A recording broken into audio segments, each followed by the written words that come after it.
buenas tardes a todos, agradecer su presencia, ¿no? Y simplemente no vamos a ser muy exhaustivos porque para eso ya está el artículo, ¿no? De alguna manera vamos a comentar a grandes rasgos en qué consiste el trabajo, ¿no? El trabajo nace un poco de un informe. Hace unos años nos dimos cuenta de que la ciudad de Segorbe, a nivel religioso, a nivel espiritual, tenía manifestaciones importantes, instituciones importantes, como la Cofradía de la Sangre, ¿no? La Cofradía de la Trinidad, como es el caso de... Aquí un negro y un morado. Y otro morado, ¿no? Y evidentemente son instituciones muy antiguas, son instituciones del siglo XVI, pero nos llamó la atención, sobre todo con la publicación o con la aparición de los listados de la época ilustrada, ¿no? de la Academia, ¿no? de Madrid, todas esas relaciones que se hacían de las cofradías e instituciones eclesiásticas, que siempre aparecía en Segorbe la hermandad de la Tercera Orden de San Francisco como la más antigua de la población, la más digamos, trascendente, ¿no? como institución, ¿no? Caritativa, institución social, desde el punto de vista de la Iglesia. Y nos llamó la atención y contactamos con el Monasterio Santo Espíritu, con el guardián actual, con Fernando, en fin, ahora quedan pocas personas, también con el interés no solo del conocimiento de esa institución, sino con el interés a lo mejor de recrearla de alguna manera, ¿no? Porque es una pena que algo tan interesante hubiera desaparecido y ha desaparecido, ¿no? Pero en fin, empezamos a indagar y evidentemente aquí se ha estudiado mucho la Cartuja de Cristo, gente que la ha trabajado mucho aquí entre nosotros, y se ha hablado, por ejemplo, de la revolución del silencio, ¿no? Hablamos en unas conferencias en Valencia en noviembre-diciembre, ¿no? de las cartuja Portacelli, y de la importancia que tuvo la revolución del silencio, ¿no? La revolución de las cartujas a nivel espiritual en todo el ámbito europeo, pero poco se ha hablado, o muy poco, de la auténtica revolución que supuso la aparición de la figura de San Francisco de Asís en la espiritualidad habitual, ¿no? Europea. Pensemos que el siglo XIII, que es el siglo de San Francisco, está considerado por muchos autores como el siglo más violento de la historia. Evidentemente es la época de las cruzadas, es la época de muchísimos conflictos, es la época del surgimiento de muchas herejías, los cátaros, los albigenses, de muchas persecuciones, pero al contrario de lo que suponían ese tipo de herejías, como las que comentamos, sobre todo en el norte de la Corona de Aragón, en el sureste de la actual Francia, ¿no? Porque eran elementos que surgían aparte de la Iglesia. La verdadera importancia de la figura de San Francisco es que realmente él realizó una revolución interna. Él removió el sistema espiritual, el pensamiento desde el mismo seno de la institución, con lo cual a través de la pobreza, ¿no? de su propio sistema de vida, emanó y promovió el surgimiento de movimientos como la Primera Orden, que es la orden de los frailes, ¿no? De los que tenemos conventos, ahora comentaremos por la comarca. Luego la Segunda Orden, que es encabezada por Santa Clara, amiga de San Francisco, que es la orden femenina, la orden que aglutinaba a monjas de clausura, que muchas de ellas las clarisas, que todavía funcionan en España y en muchos lugares, ¿no? Pero sobre todo propició la creación de una tercera orden seglar. ¿Esto qué significa? Las terceras órdenes están, digamos, aglutinadas por personas que sienten esos mismos parámetros espirituales de las reglas de estas órdenes, pero que por su condición de a lo mejor casados o con algún otro tipo de compromisos no pueden acceder a ser un clérigo, a ser un regular o a ser una monja, ¿no? Cualquier persona podría acceder a esta condición. Y esto ya se le plantea al mismo San Francisco. San Francisco ya es el creador ya en el siglo XIII de ese tipo de orden, ¿no? En el cual, bajo el mismo parámetro que funcionaban las otras dos primeras, entran digamos, a pertenecer cualquier persona, ¿no? Los parámetros son los de siempre: la pobreza, ¿no? La caridad, y a este tipo de gente la vemos desde ese momento muy vinculada sobre todo a los hospitales, el hospital de Segorbe, muchos hospitales de la comarca, el hospital del Toro también se ve, ¿no?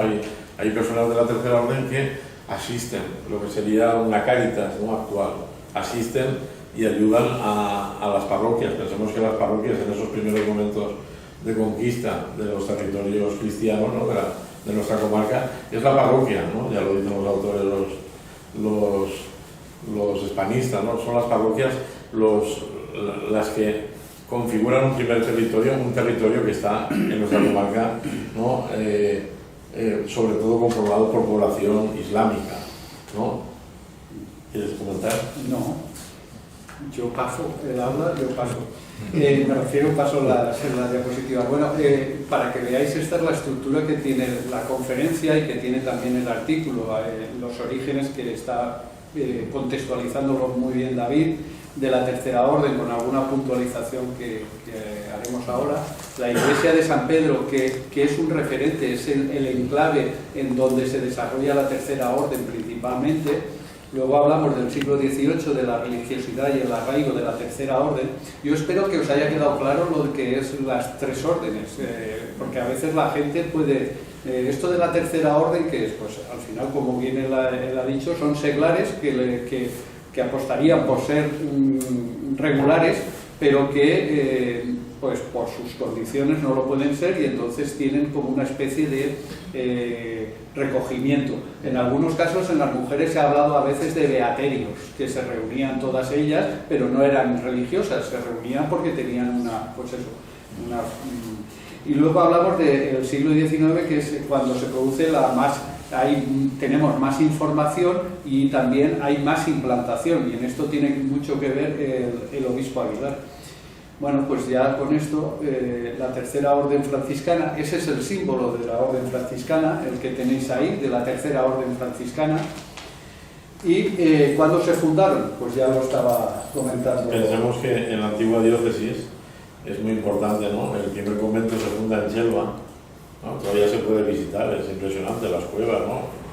Pero lo que es importante siempre es la presencia del camino real y la orden en el camino real. La diócesis de Segovia, y sobre todo nuestra comarca, el camino real propicia el establecimiento de órdenes religiosas en un primer momento junto a la carretera, ¿no? Y es el establecimiento de la orden franciscana, crea en nuestra área de nuestra comarca, en nuestra área geográfica, funda la primera custodia observante de España, ¿no? Son Gilet, desde Gilet, luego San Blas de Segorbe, Manzanera, y a esa primera Chelva, y a esa primera custodia observante, luego lo leerán en el artículo, se van añadiendo múltiples conventos, múltiples poblaciones. ¿Por qué estaban al lado de la carretera? Porque los frailes no tenían propiedades y vivían de la limosna, y ellos tenían una serie de pueblos alrededor del camino en el cual, digamos, iban a pedir, iban a realizar sus actos, su misión, su evangelización. Yo puntualizo, supongo que ha quedado claro que la orden tercera no puede existir si no existe la parte conventual, es decir, cuando ha dicho el primer convento es el de Chelva, es porque los franciscanos en nuestra diócesis se instalan en Chelva. Orden tercera de San Francisco y los franciscanos van parejos, sin duda. He hablado de la diócesis, lo de Chelva también, ¿no? ¿En qué momento se desarrolla? Pues como él ha dicho, desde el siglo XIII, y se van constituyendo, se van formando. Hay una regla que es aprobada por el Papa Nicolás, pero hasta el siglo XVII no es cuando empezará a tomar auge, es decir, ya tendrá establecido una normativa sobre todo. Y lo vamos a ver porque la documentación que se ha encontrado está relacionada también con el siglo XVI y XVII. ¿Por qué el nombre? Ya lo hemos comentado. ¿vale? Y en la diócesis de Albarracín y Segorbe, pues como ha indicado David, desde la fundación de Chelva, pero luego también está la fundación del monasterio de San Blas de los franciscanos en Segorbe, que es lo que hará también que se desarrolle la Orden Tercera. En este momento Vicente está terminando también un artículo sobre los franciscanos, desde también pues un poco como pasó como ha pasado con el Pozo de Almudena, haciendo una visión global y que nos situará con un convento desconocido y desaparecido por la piscina, por una piscina en los años 70, como ya saben. Un papel muy importante en la cuestión de la diócesis de Segorbe es María de Luna. María de Luna juega... Hay un estudio sobre María de Luna muy interesante porque tanto María de Luna como Martín el Humano propiciaron el asentamiento de determinadas órdenes.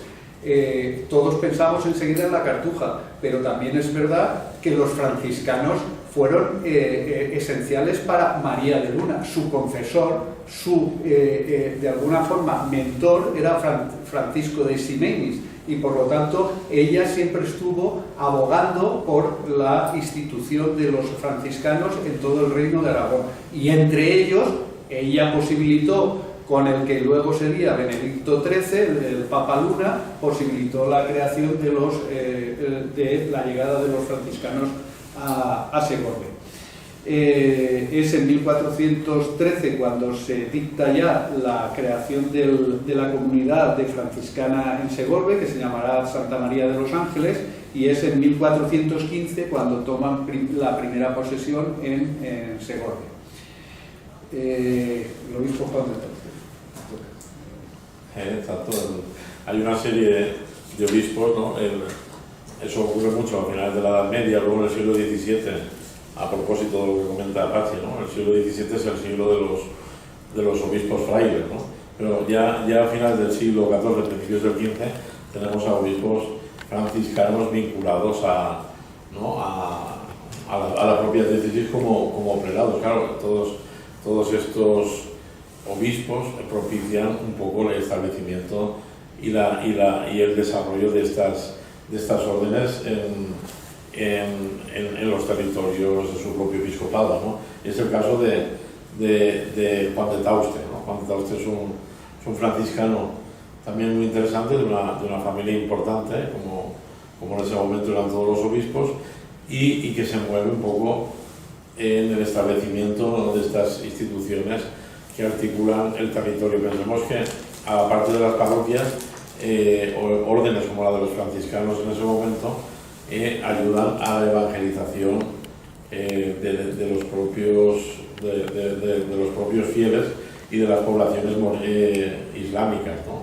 Evidentemente, ellos al ser limosneros, al ser misioneros, ¿no?, al predicar con el ejemplo, son un arma importante en la evangelización, ¿no?, de los propios habitantes de esas comarcas que, como sabemos, eran en una gran mayoría musulmanes. Luego tenemos el ejemplo de la iglesia de San Pedro, que es un ejemplo paradigmático y muchas veces contradictorio, ¿no?, porque sabemos que es una iglesia mozárabe, pero a su vez también fue mezquita en periodos intermitentes, ¿no? Hay varios testimonios, ¿no?, del momento poco posteriores, unos 50 años, ¿no?, posteriores a la conquista. Sí, hay una documentación que ya se trabajó en su día, que la trabajó un buen investigador, que es Vicente García Edo, que es catedrático de Derecho en la Universidad de Castellón, y que trabajó el siglo XIII. Fue un poco quien abrió un periodo del que no teníamos casi conocimiento, y lo abrió desde el punto de vista de la organización municipal y desde la diócesis. Y en el caso de la diócesis descubrió en el archivo de la catedral una documentación que son los testimonios que en 1375 va haciendo la gente de los recuerdos de su padre cuando se produjo la llegada del obispo a Segorbe y donde se asentaron. Es muy interesante porque son relatos orales y que están descritos, entonces son de 1375 y cada uno dice, pues hace 50 años cuando mi padre recuerda y tal, y va situando la iglesia de San Pedro como el primer sitio cristiano en la... No pensar nunca en la Reconquista, porque no la hubo en Segorbe, sino en la capitulación. Hubo un acuerdo entre Ceuta Bucet y Jaime I, y en esa capitulación lo que se hace es asentar ese primer núcleo cristiano en la iglesia de San Pedro. Un hecho anecdótico que todos sabemos y tal, es que el obispo sale por piernas porque suena la campana y los musulmanes se levantan contra esa campana que había sonado y tiene que marcharse uno de los primeros obispos en Segorbe. Tú has hablado mucho más de la iglesia, de cómo está... No, el testimonio es bonito, además hay un texto que dice que está construida en unos baños árabes. También por otros estudios de otros autores sabemos que en la casa continua vivía un moro, ¿no? Un moro racín, en un lugar en el que se oraba y se predicaba, ¿no? Había inscripciones árabes en la pared y de hecho ya en el siglo XVI, en la época de Juan Bautista Pérez, se dice que se invierte la iglesia de San Pedro, que había sido islámica en un principio, el edificio, se invierte la orientación, digamos, para eliminar ya los últimos vestigios de lo que había sido la época islámica, ¿no? Digamos, cambiando la orientación del rezo, se cambian muchas actitudes, ¿no? Pensemos que esto lo hemos visto, mencionando el artículo, por ejemplo, el cristiano, en una ermita que esté en ruinas, es una ermita desacralizada.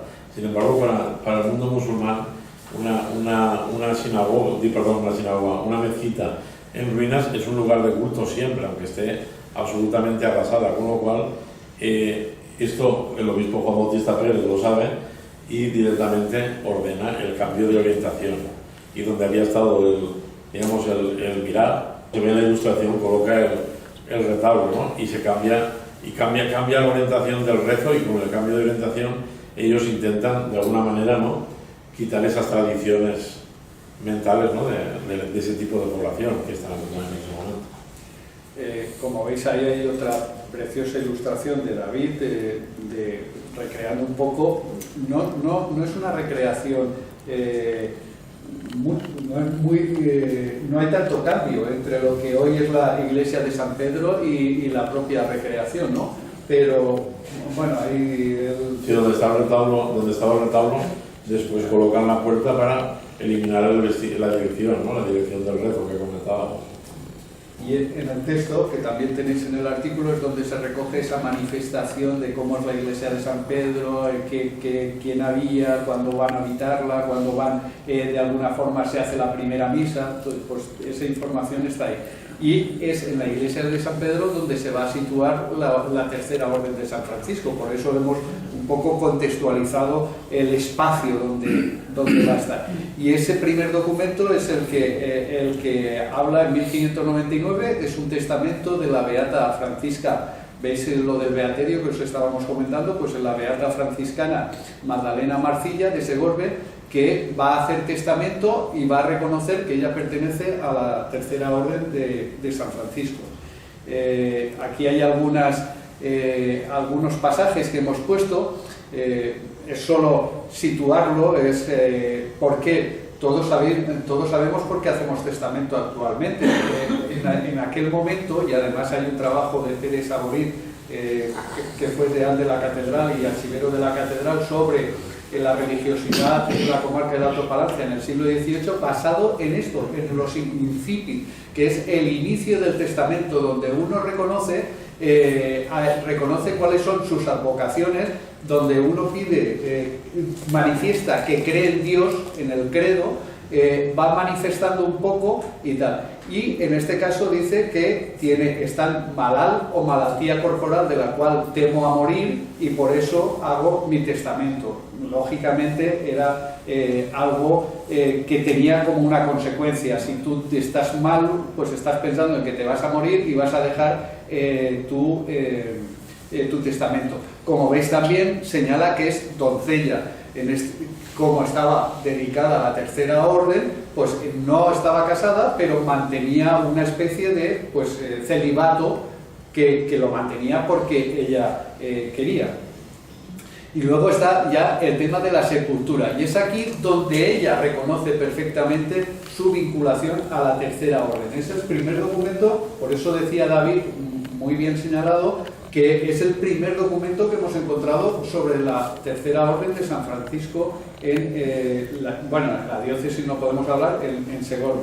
Y entonces, fijaros que tiene vinculación con el monasterio de San Blai. Dice, yo elijo mi sepultura como hacedora en los pasos de los frailes, en los vasos, en el enterramiento de los frailes del convento y monasterio de Buenaventura de San Blai y desde la orden del Buenaventurado San Francisco, construido fuera de los muros de la presente ciudad de Segorbe.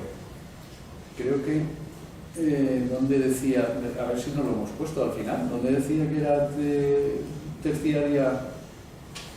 Sí, al principio no la tenía. Beata de la Orden de Gloriosos. Sí, perdón. Aquí, en la segunda línea, doncella, beata de la Orden de San Francisco. ¿Vale? Entonces es la primera vez, por eso no lo hemos subrayado, igual que en el otro, pero es donde ya se reconoce ese testimonio de su relación con la tercera orden. Bien, seguimos con la iglesia de San Pedro. Luego, la época de Feliciano Figueroa es muy interesante, porque Feliciano Figueroa siempre intenta, en el momento previo a la expulsión, intenta, como lo había intentado el patriarca Rivera, intenta la evangelización de los moriscos, ¿no? Pensemos que a principios del siglo XVI, con las germanías, los bautizan de manera forzosa, pero claro, durante todo ese siglo, en el pontificado también de Juan Bautista Pérez, tampoco habían conseguido mucho más. Y en un último intento aparece la figura de Feliciano de Figueroa. Feliciano de Figueroa es un obispo muy importante, ¿no? Para la diócesis, había sido secretario del patriarca y él se conserva el libro de bautismo de la parroquia morisca de San Pedro, y hay muchos testimonios importantes que nos van a servir, aparte de los 5 libri que están ahí, ¿no? De los 9 años, tú lo conoces muy bien. También hay una parte que habla del propio San Pedro y del arrabal. Vicente también estuvimos comentando este tema. Hay portales, hay un establecimiento de límites, ¿no? Y de lo que es el propio arrabal. Y luego hay una descripción de San Pedro en el que habla, ¿no? Luego veremos de un patio, después una estructura de un conjunto del que apenas se ha conservado lo que es el templo. Pero muy interesante por las denominaciones de los portales. Está también transcrito, y la importancia en este caso es, como se expulsan a los moriscos en 1609, la iglesia de San Pedro queda por nadie, no está ocupada por nadie, porque pues en aquel momento dudan qué hacer con ella, y es cuando el obispo decide que los franciscanos se instalen también en la iglesia de San Pedro. Y también es en ese momento cuando la orden tercera se instala, ocupa o les acompaña a la iglesia de San Pedro. Es decir, que iglesia de San Pedro y la tercera orden y franciscanos están muy vinculados. Yo no sé, algo iba a decir. No, tampoco. En ese intento de implantación, como siempre tendrá un problema, ¿no? Sí. Se verá más adelante. Claro, la tercera orden, estamos en una ciudad episcopal y ducal, donde hay un cabildo, donde hay otras órdenes religiosas, claro, el establecimiento de una serie de personas bajo la dirección de quien sabe nadie, ¿no? Eso nunca nunca fue bien visto ni por las autoridades locales ni por las autoridades eclesiásticas. Eso es lo que se ve, ¿no? Ellos siempre están un poco fuera de tiesto.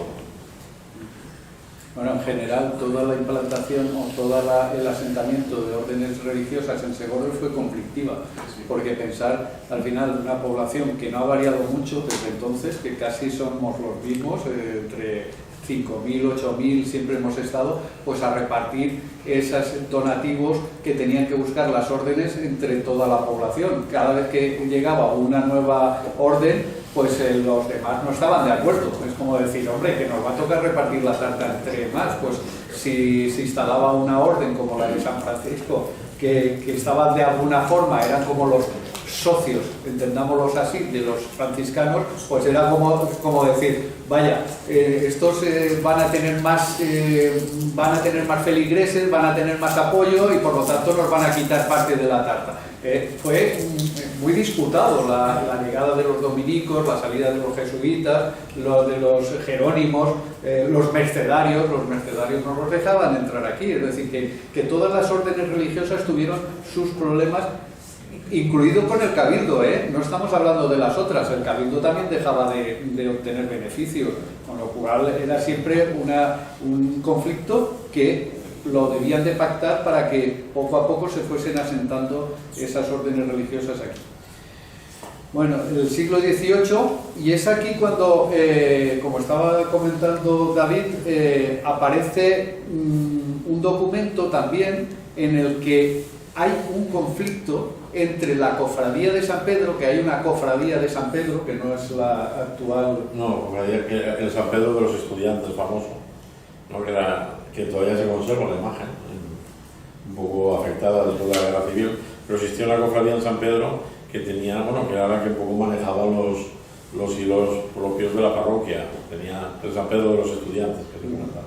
Entonces, entre las dos cofradías van a tener conflictos y en un momento dado, por parte de la cofradía de la Tercera Orden, lo que está reclamando es que no se le está dejando llevar a cabo sus actuaciones religiosas, sus actividades religiosas dentro de la propia cofradía. Este documento, que es casi 200 años más posterior al que hemos visto de la Beata, pues nos permite sospechar o lanzar la hipótesis de que ha habido una continuidad que de momento no está documentada, pero que ha habido al final una continuidad de la Tercera Orden. Entonces, lo que están reclamando es que les dejen utilizar los instrumentos que tenían para realizar sus actividades. En este caso concreto, tener el copón y un armario donde guardaban los vasos sagrados y eso. Entonces, este es el documento, está en el archivo de la catedral, es de 1769 y es una carta que dirige la Tercera Orden al obispo Blas de Arganda, por la que hace saber que después de muchos años, que ellos ya dicen que están muchos años y que además fueron aprobados para ese lugar, es decir, que además de lo que sabíamos, hay como una confirmación, una aprobación por el prelado en 1725 para que puedan estar situados. Podéis ver ahí una imagen que es un detalle de pues, lo que se escribía fuera de los sobres, de lo que se escribía diciendo esta carta va dirigida al señor obispo por parte de la Tercera Edad. No sé si quieres... Sí. Bueno, y en esa carta lo que se ve es que la cofradía de San Pedro no impida a la Tercera Orden de penitencia el ejercicio de sus funciones y que les permita tener pues, esos espacios que ellos necesitan para llevar a cabo sus ejercicios o sus actividades. Bien, en la Tercera Orden, en este caso, lo que estamos viendo es un documento, es el mismo documento en donde está exponiendo los problemas que tiene y desde cuándo está en la propia iglesia de San Pedro. Entonces dice, desde 1725 está ahí resaltado, hacemos nuestras funciones de los ejercicios acostumbrados a hacer en dicha iglesia del Señor San Pedro Apóstol. permaneciendo siempre sin contradicción alguna en este mismo lugar. Y luego dice, pero algunos de los que se titulan cofrades de San Pedro nos están dando por saco, por denominarlo así. Y necesitamos poner orden dentro de las órdenes de la tercera. Bien, no sé si de ese documento que hemos... Pensemos que en ese núcleo, por un lado tenemos la Iglesia de la Sangre, que era un poder importante, luego la Capilla de la Purísima, que estaba también allí. O sea, allí, en ese pequeño, ¿no?, en ese pequeño enclave, había muchos conflictos de poder, no solo la parroquia, sino la cofradía, los de la Purísima, en fin. Es un lugar especialmente conflictivo, pero digamos los problemas eran los problemas, ¿no?, como puede haber en un edificio de vecinos, ¿no? Bien, y fijaros que hay muy poca diferencia entre el documento que estábamos viendo y otro documento, también más rico y más interesante, porque acabamos de llegar al siglo XVIII, estamos en el periodo ilustrado, en el siglo de las luces, y todo aquello de la religiosidad, de todo lo que se había montado en los pueblos y tal, aquello como que había que controlarlo, había que saber qué estaba pasando, porque querían saber qué rentas tenía, a qué funciones se dedicaban. Los ilustrados querían ya empezar a controlar un poco ese desmadre que habían con las cofradías y con las hermandades y tal. Que se gastaban el dinero en toros, en trajes. No hacían lo que supuestamente debían de hacer, que era pues eso, dar auxilio, reconfortar a la gente, pues todo eso. Y entonces los ilustrados dicen, bueno, aquí hay que ponerle coto a esto. Y lo que se hace es, se solicita, no solo a esta diócesis, sino a toda España, se solicita un censo de todas las cofradías, hermandades que existen y a qué se dedican. Ese censo es una carta que manda el famoso conde de Aranda en 1770. Fijaros que la respuesta es rápida, se produce en septiembre, y en noviembre el alcalde mayor de la ciudad de Segorbe está contestando cuál es la situación de las cofradías y hermandades de la ciudad. En ese documento están no solo las de Segorbe, sino también se recogen las de la comarca. Es un documento muy interesante. Entonces tiene que especificar qué fiestas hacen, como decía David, qué es su importe y su aprobación, y que esas fiestas estén relacionadas con al final con su finalidad, ¿no? Bien, pues en ese documento, que empieza con el encabezamiento de Ciudad de Segorbe, Reino de Valencia, lo que dice es que está ya no la llama cofradía ni la llama, sino que le da el título de hermandad, y dice: solo hay fundada en ella la de la tercera edad, la tercera orden del Seráfico Padre de San Francisco de Asís, con aprobación de la Santa Sede. ¿Vale? Especifica qué es lo que realiza.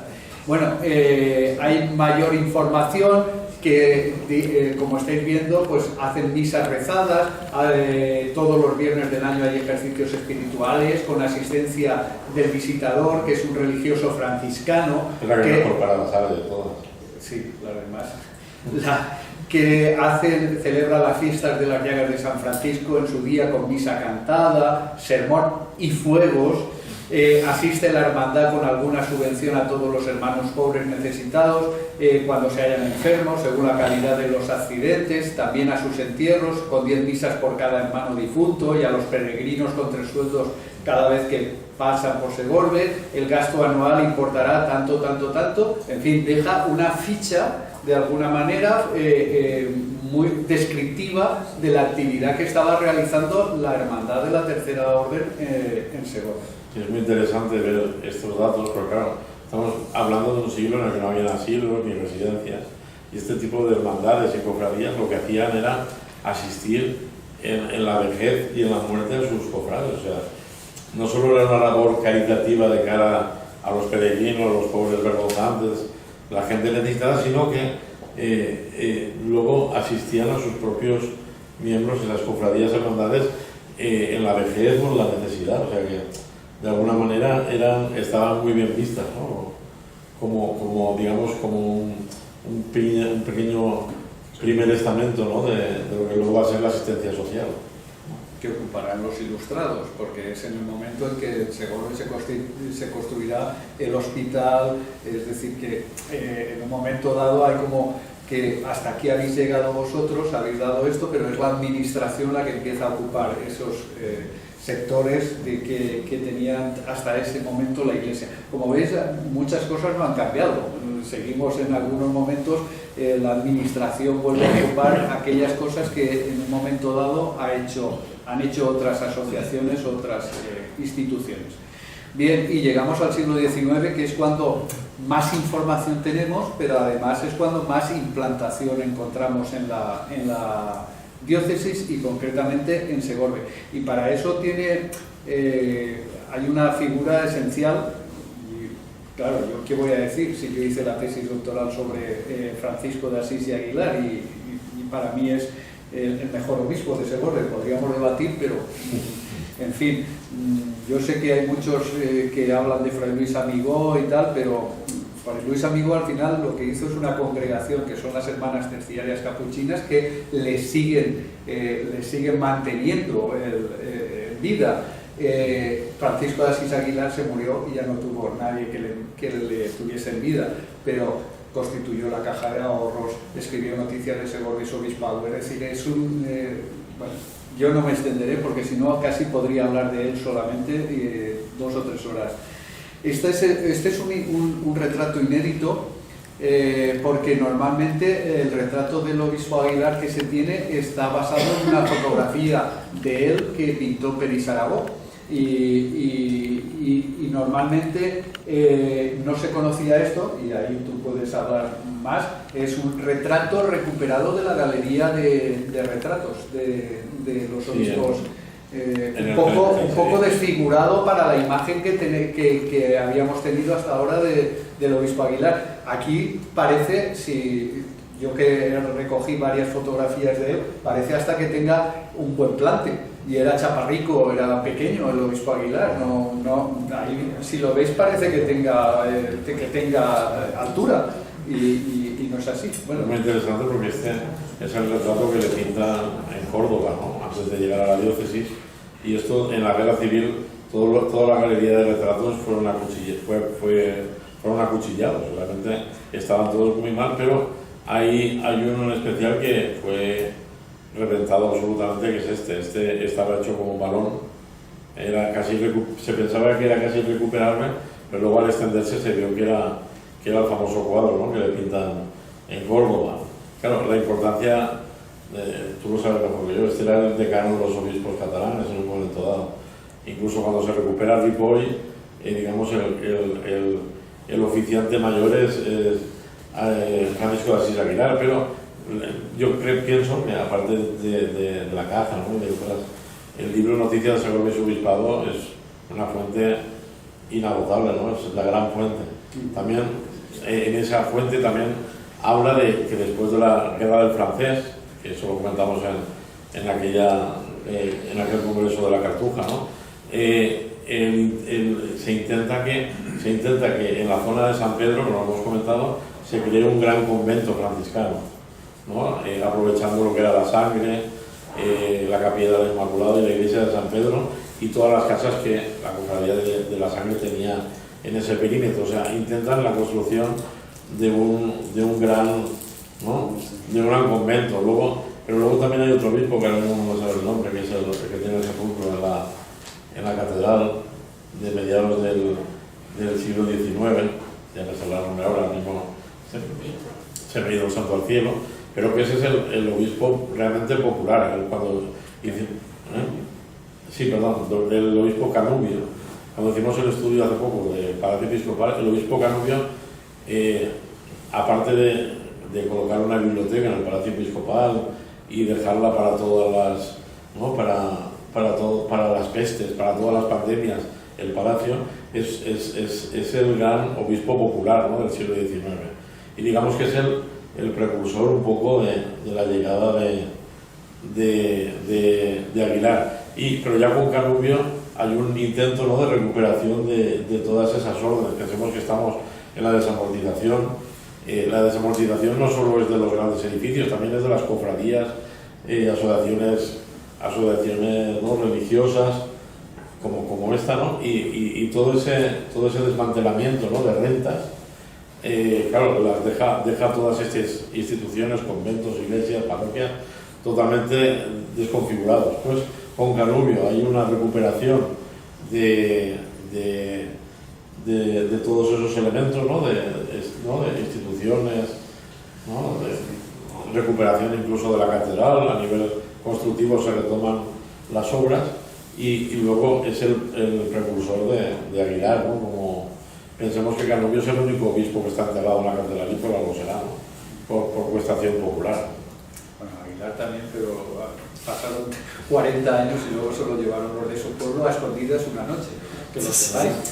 Bueno, lo que estaba diciendo David es muy interesante remarcarlo, porque el propio título del libro de Aguilar es un cruzado contra el liberalismo, y estamos en el siglo XIX, donde la Iglesia está luchando contra una nueva conciencia social, una nueva conciencia liberal, y donde la religión está denostada y apartada. Entonces, de ahí que las terceras órdenes caigan en desuso, y es cuando llega Aguilar, que como tenéis ahí en el primer párrafo, a los 15 años, él en su pueblo, en Manlleu, fue el primero en ingresar en la tercera orden de San Francisco, ingresada en Santa María de Manlleu. Entonces, ese compromiso que él tiene con la tercera orden la lleva donde va, y sobre todo cuando llega a Segorbe es cuando se va a ver esa influencia que Aguilar tiene con la tercera orden.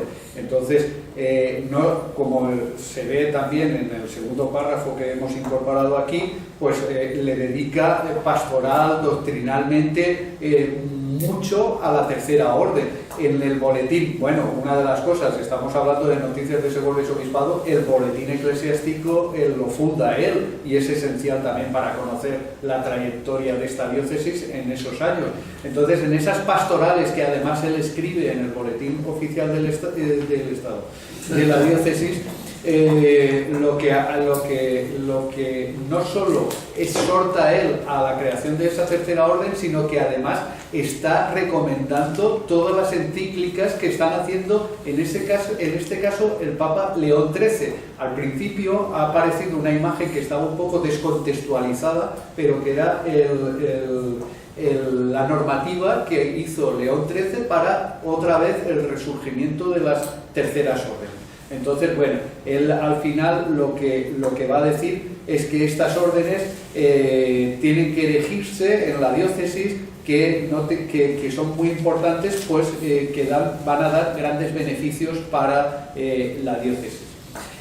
Él recoge, y lo recoge él en el boletín eclesiástico, y dice: antiguamente, y es un poco también parte de la historia que hemos conformado, antiguamente la venerable Orden Tercera de San Francisco estaba establecida en la capilla de San Pedro, que estaba gobernada por los padres franciscanos observantes, que desde el convento de San Blas iban a dirigir los ejercicios.